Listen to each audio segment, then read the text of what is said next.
Tom Smith was a nice young man. He wanted a job, but he couldn't find one. Many people wanted to work, and there weren't many jobs. Tom felt sad because he never had money for clothes or the cinema. When he was younger, Tom wanted to be a footballer. He was good at football and at tennis too. He was good at every sport, but there were other better players. Now Tom had a new idea. He thought, perhaps I can find a job in a sports shop. I'll be happy then, and I'll have money. But it was only an idea. It never happened. He tried hard to find a job. He looked in the newspapers every day, and he wrote letters for jobs. A lot of letters. But he never found a job. One day he saw something in the newspaper about a fair in the park near his house. That will be interesting, he thought. It's next Saturday. I think I'll go. Yes, I'll go. I'm not doing anything this weekend, and it won't cost much. On Saturday, Tom walked to the park and bought a ticket for the fair. It was a warm summer day. The sky was blue, and the park was very pretty. There were a lot of flowers, blue, yellow, and red. Tom felt happy when he saw them. The fair was good too. There were a lot of people there, and many different games.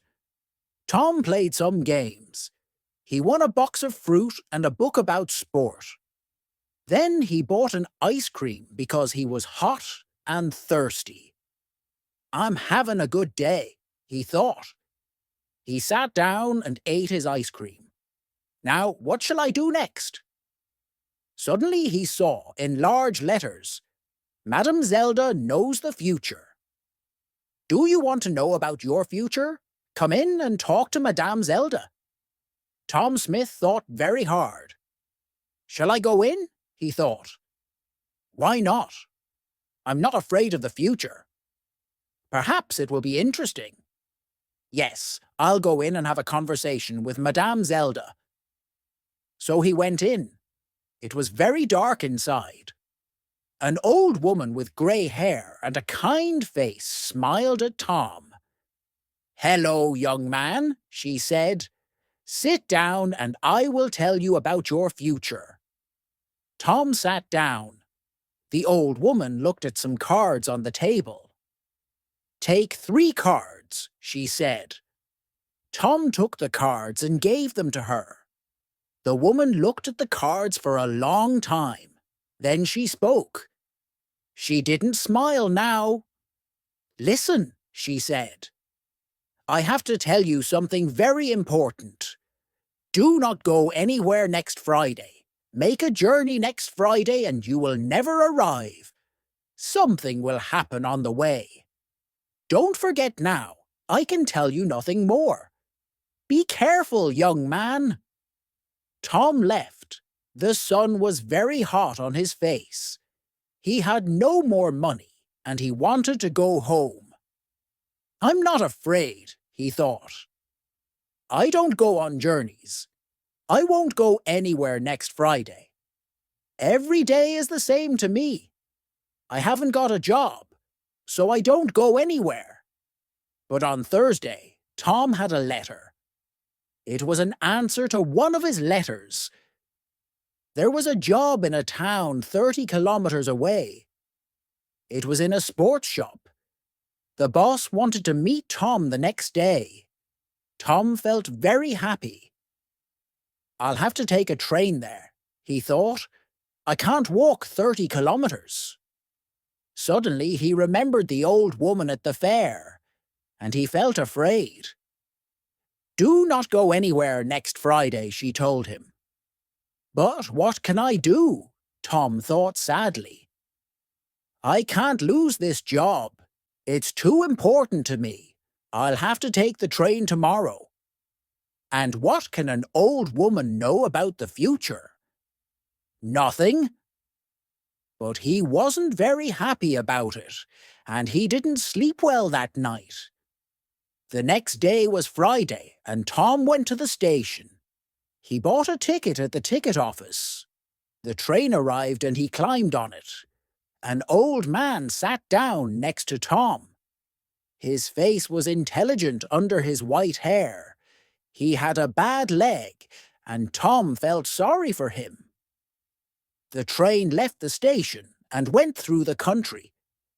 A waiter came round with some food, and the old man bought a sandwich.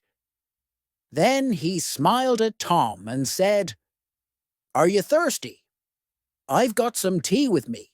Would you like some?" He took out a cup and gave Tom some tea. He's a kind man, Tom thought. I really like him. He smiled at the old man and said, "Thank you. I'm Tom Smith. Are you going a long way?" But the old man couldn't answer. Suddenly, there was a very loud noise and the train stopped. What was wrong? The people on the train were afraid. They all looked out of the windows, but they couldn't see anything. "Don't be afraid," Tom told his new friend. "I'll go and see. Perhaps it's an accident. Stay here and you'll be okay." The old man smiled. "Thank you, my young friend," he said. "I will stay here. My old legs are very weak." Tom found the guard. "What's wrong?" he asked him. "Why did we stop?" The guard looked at Tom unhappily. "There's a large tree in front of the train," he said. "We'll have to move it, but we can't do it quickly. So this is the end of the journey for you. You'll have to get off the train and walk."